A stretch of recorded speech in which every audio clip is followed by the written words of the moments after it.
Hello and welcome to another episode of Oh and That's a Bad Miss. I'll start off by apologising for the state of my voice. Being sensible, knowing that I've got to record a podcast today, I decided to go to a gig last night in London, Wembley Arena, Architects, metal band, and spend 2 hours in a mosh pit. You know how it goes. So either my voice is going to get better, or more likely, it's going to get worse. And I apologise for that. I understand if it's unbearable to listen to, and hopefully it doesn't break too badly. Before we get into reviewing the Masters and looking back at a great week of snooker, which is currently, as I record this, coming to an end with the first session of the final. Just to put it into some perspective, Judd Trump is currently 5-1 up on Ronnie O'Sullivan, which, I mean, I did not see coming.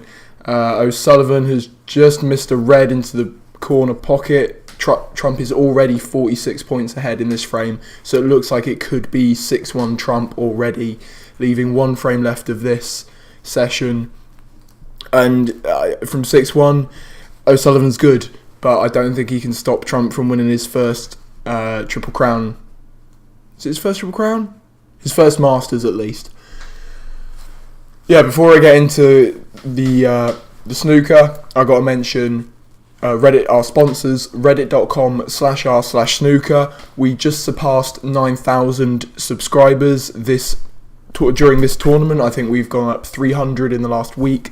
The community's growing exponentially. It's incredible to see, and it really makes my enjoyment, at least, of the tournament so much more. Being able to dive into the discussion threads, recognise the users, have a good chat about snooker.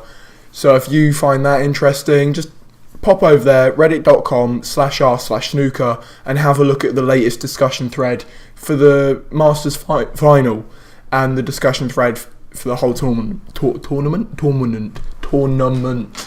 God, apparently having a croaky voice also means I can't pronounce anything correctly.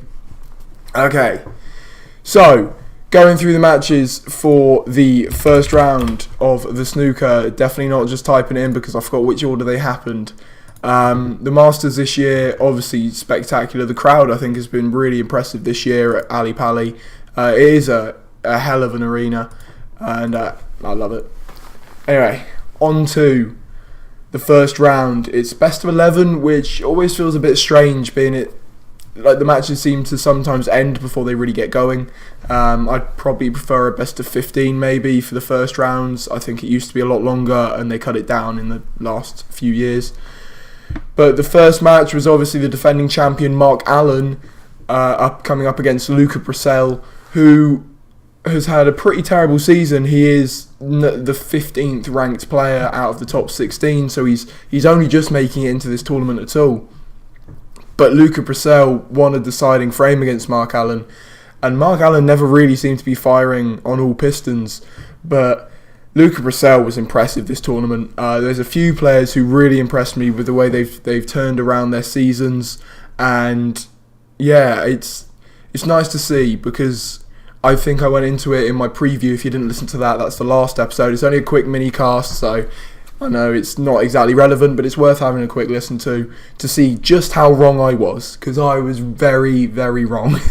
I did not see Luca Bressel getting anywhere near Mark Allen, but he beat him 6-5, and he looked very good, which is really good to see going into the rest of the season, because there's still a good few tournaments. This is where it gets tournament dense. There's a lot of tournaments left to play this season, and with Luca Bressel playing this well, who knows what could happen. He could be a top 8 player by the end of the season if he plays the way he did at the Masters. But then again, he could be one of these players who can only pick it up at the Masters. Well, not just at the Masters, but at the bigger events. So we shall see. Next down, we had John Higgins versus Ryan Day, I believe was the second match. And another surprise, although John Higgins hadn't been playing great, and he's obviously struggling with his mental capacity with the game, I expected him to beat Ryan Day, but that's what I said in the preview. But went to a deciding frame again. This match wasn't as high quality as Allen versus Bressel, but the deciding frame was. Ryan Day made a 1-2-3 break, I think, to win the match, but he made over a century to win the match and knocked John Higgins out in the first round, which is probably the last thing John Higgins needed for his mental state. Next up, we had Ronnie O'Sullivan versus Stuart Bingham, and Ronnie, going into that match, you look at Ronnie versus Stuart at the Triple Crown events, and you see that Stuart Bingham is the only player to have beaten Ronnie at all 3 Triple Crown events. I believe that's a fact. But Bingham never seemed to be properly get going, and O'Sullivan just won 6-2 in the end. Not particularly challenging for him. O'Sullivan hasn't really been challenged this tournament, is what I've noticed, apart from maybe by Ding in the semi-finals, which we'll get onto.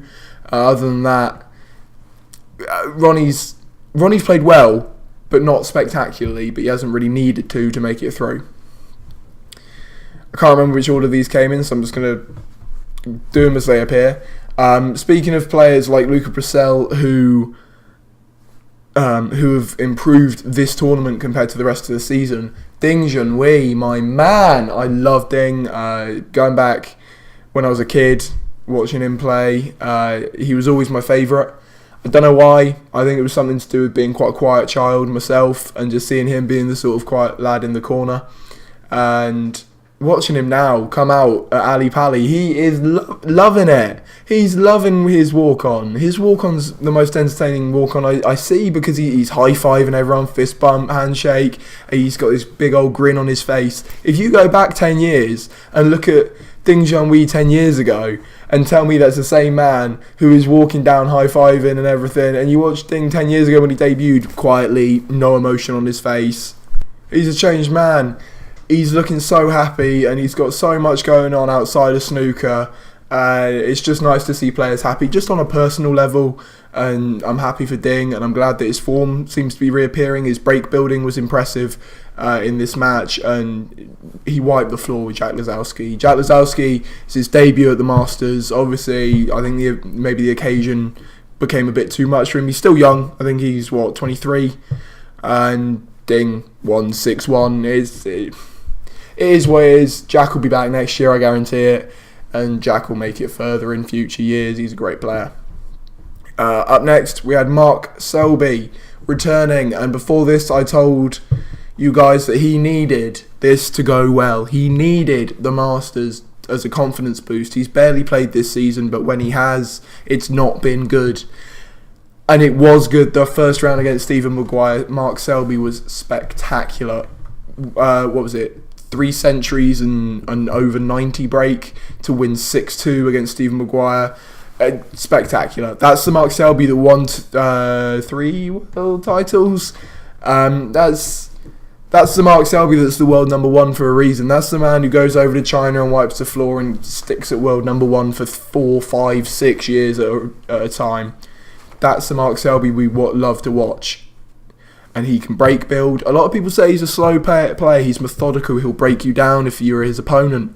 But he's not. He's a lot more than that. You have to have the break building, because without the points, you don't win matches. And Mark Selby is definitely one of the finest break builders.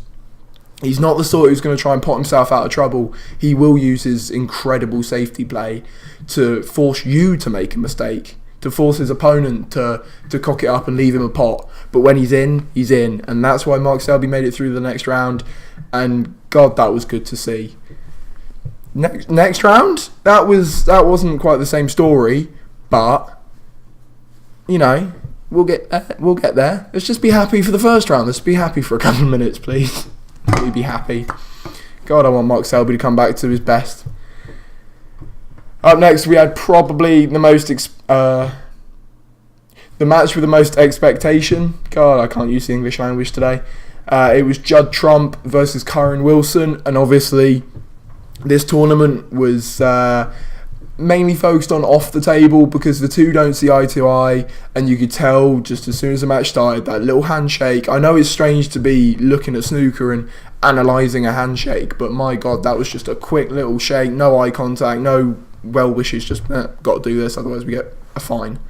They just do not like each other, but Judd Trump has obviously used that because he played incredibly and beat Kyron Wilson 6-2. It's something, I don't know, Judd looks a different player this tournament. This is the third player in this tournament that seemed to return to his best.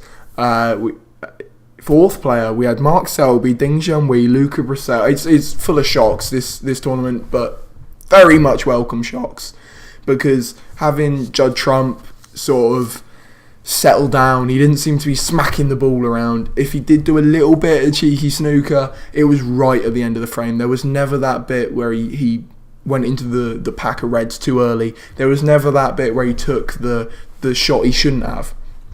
He was brilliant. He was really good, and he has been this entire tournament, and that's why he's so far ahead of O'Sullivan. He seems to have settled. He's no longer got that childish mindset of taking the flashy shot, getting that instant gratification. And it's like life. You've got instant gratification, that feels good. But no, it's like eating a chocolate bar. That feels good for a couple of minutes, for maybe a minute while you're eating it. But for the next 3 days, you're thinking about it, and you're feeling fat, and you put on a pound, and you put on a stone. But if you keep your diet, if you take the sensible shots in snooker, you get better, and you become a better player, you become a better person, and you get the long-term goals, like the World Championships, like a possible first Masters title that we're looking at probably here tonight. And that's what you get when you stop focusing on the short-term rewards and the flashiness, and you start focusing. And it's working for Judd. And we'll see if he can keep this up for the rest of the season. Then that will be very interesting, because to have O'Sullivan has dominated recently, and it'll be nice to see a lot more players sort of who play in more tournaments match him and beat him more often. Penultimate first round match, we had Barry Hawkins versus Shaun Murphy. Like I said, Shaun Murphy out in the first round of the UK Championships, did well in the Scottish Open. Really could have done with this going well, but he was defeated 6-2 by Barry Hawkins. Hawkins obviously tends to turn up at the bigger events, do relatively well, never seems to win them, but does relatively well. And he did it again, he played pretty well. This was definitely one of the lesser matches. I feel like if it was a ratings war, this would have been put on in the quiet time. And then our final first round match, we had Mark Williams versus Neil Robertson. Neil Robertson obviously has struggled over the last few years to maintain consistent form. He is ranked at number 9 at the moment, so he's doing pretty well for himself. But he's just not where he was. He's not the man who made 100 centuries in a season. And is he possibly returning to that form? Maybe, because he beat the defending world champion, Mark Williams, who is playing incredibly well, 6-3. And he made it look relatively easy. I mean, Mark, obviously, cheeky chappy, never seems to care too much. And he came out on Twitter and he said, back to the practice table. He needs to go and practice more. He is having fun, he is having a booze cruise, he's off eating kebabs, he's not practicing enough. And it's catching up with him, and we'll see where he goes from here, whether he continues on the party lifestyle or whether he goes back to the practice table and returns in great form. And that's it for the first round. The Masters never disappoints because it's the top 16 facing each other, so every match is going to be banging. But I mean, that was spectacular, that first round. And the quarterfinals got even better somehow. We had Luca Brissell versus Ding Junhui, which went to a deciding frame again, and that was probably my match of the round. Luca and Ding, great players, both of them when they're in form, and they were both in form. It's a shame that Luca played so well and only made it to the quarterfinals, because that might give him a bit of a knock in confidence, but it's a great position. It was a great match to watch, and the fact that the 3 misses on a shot when you can clearly see a red rule came into play, and Ding had to forfeit a frame. That happens so rarely, and it's normally not Ding Junhui doing it, because that was just a lapse of concentration, because you get the clear warning from the referee. If you're not aware, if you take a shot and you can clearly see a red, you can see both sides of a single red ball or multiple red balls. Just you've got enough to go at a red, and if you miss that 2 times, the referee gives you a warning and says, if you miss again, you are forfeiting the frame. Ding missed again. He forfeited the frame. That was it. Unbelievable. I think it's only happened 3 or 4 times since the rule was implemented in the early 2000s.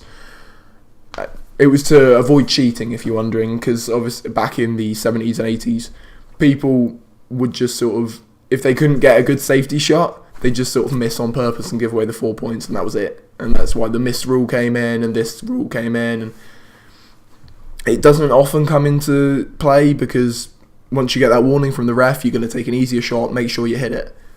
But it did, and yeah, that was just an interesting thing. It didn't really matter in the end. Ding won anyway. It would have been 6-4 without it instead of 6-5, so it wasn't a big deal, but it could have been. Imagine if Luca had won that deciding frame and it was 6-5. That one frame was the decider. What do you guys think about that rule as a whole? I mean, I like it because I think it'd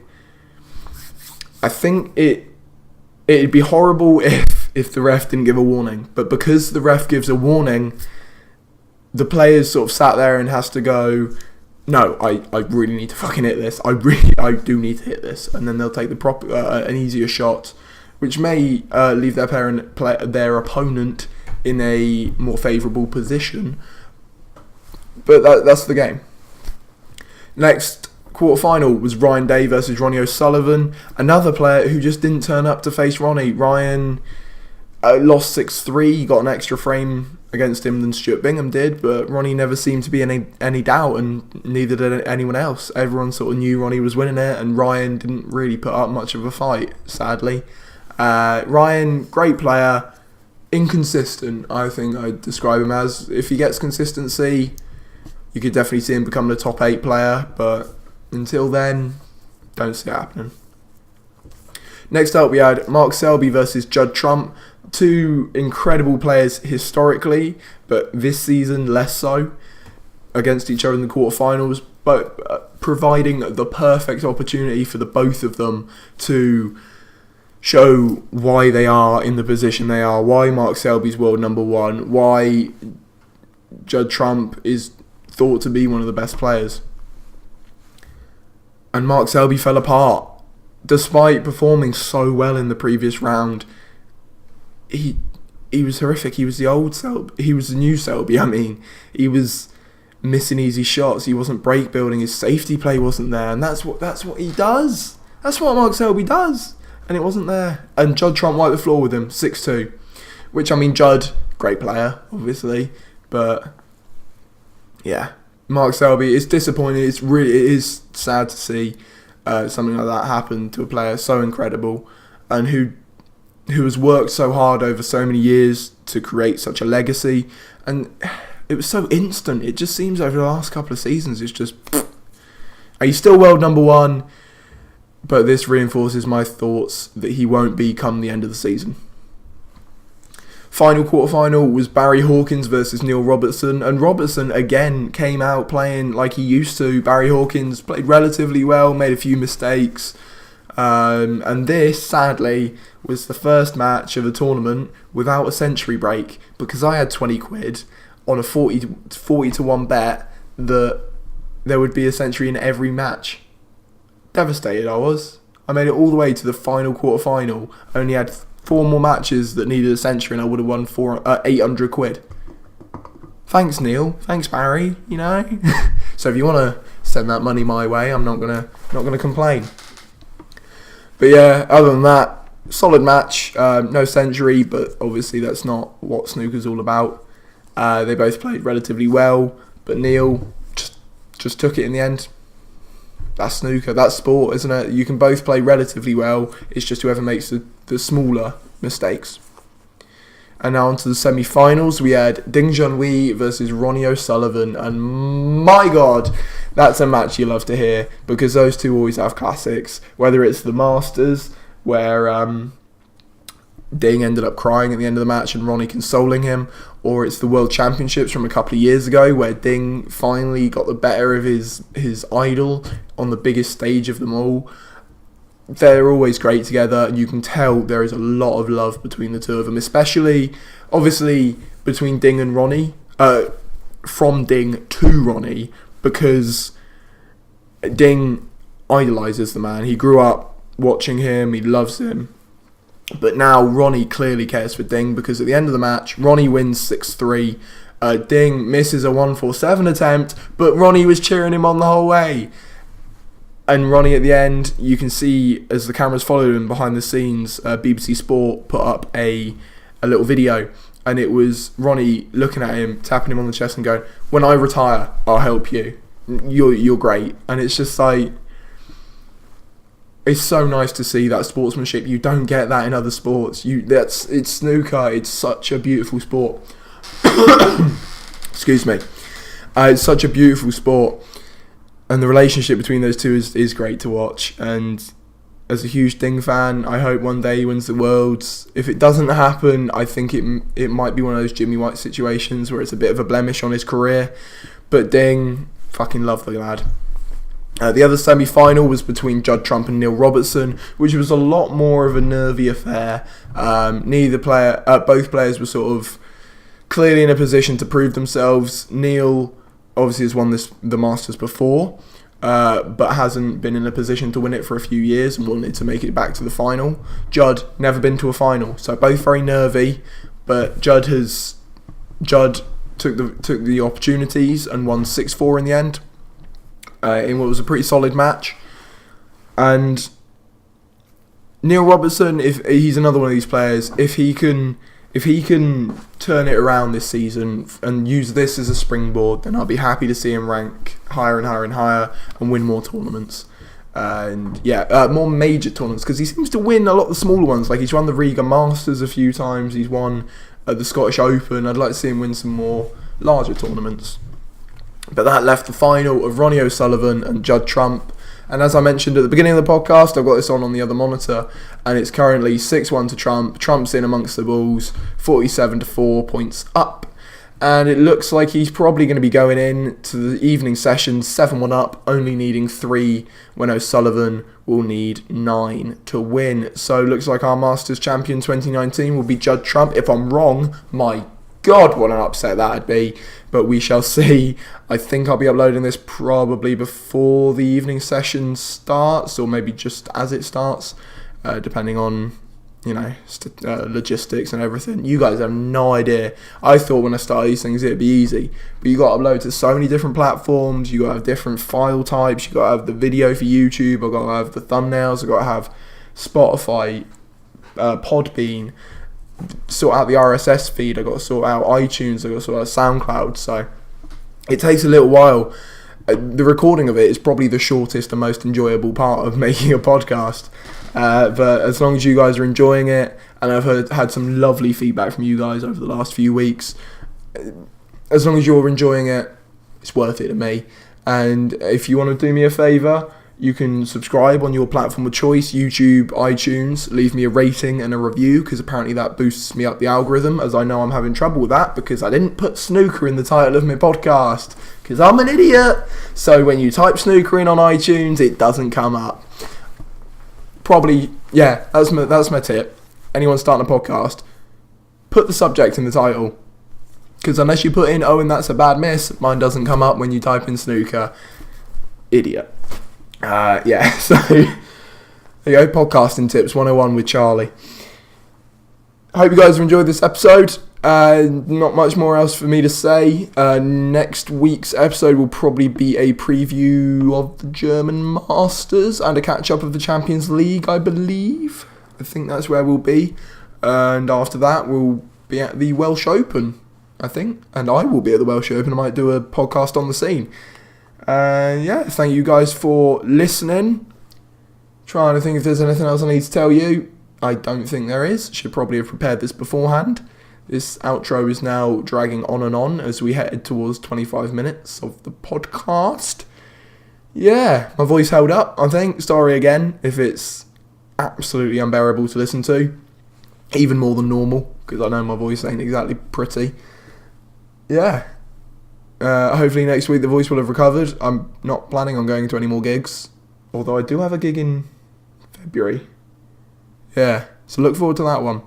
Anyway, I'm going to stop rambling now. Done a bit of a Scroobius Pip. Do you guys listen to that Distraction Pieces podcast? Cracking podcast. Yeah, he goes on a ramble sometimes at the end of the podcast, and I've totally done the same thing. That's copyright infringement, I think. Anyway, enjoy your weeks. Enjoy the rest of the snooker. And I'll see you in the... Oh, no! Check out reddit.com/r/snooker. There you go. I knew there was something.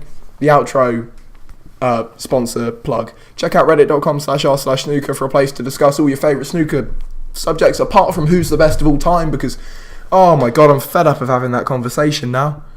Absolutely sick of it. I can see why the Snooker Fans Facebook group has a ban on it. It just makes people angry. You're either in Camp Ronnie, Camp Steve, or Camp Stephen. And if someone disagrees with you, they get well pissy. Anyway, finally, 2 minutes after I started the outro, enjoy your week, and I'll see you next Sunday.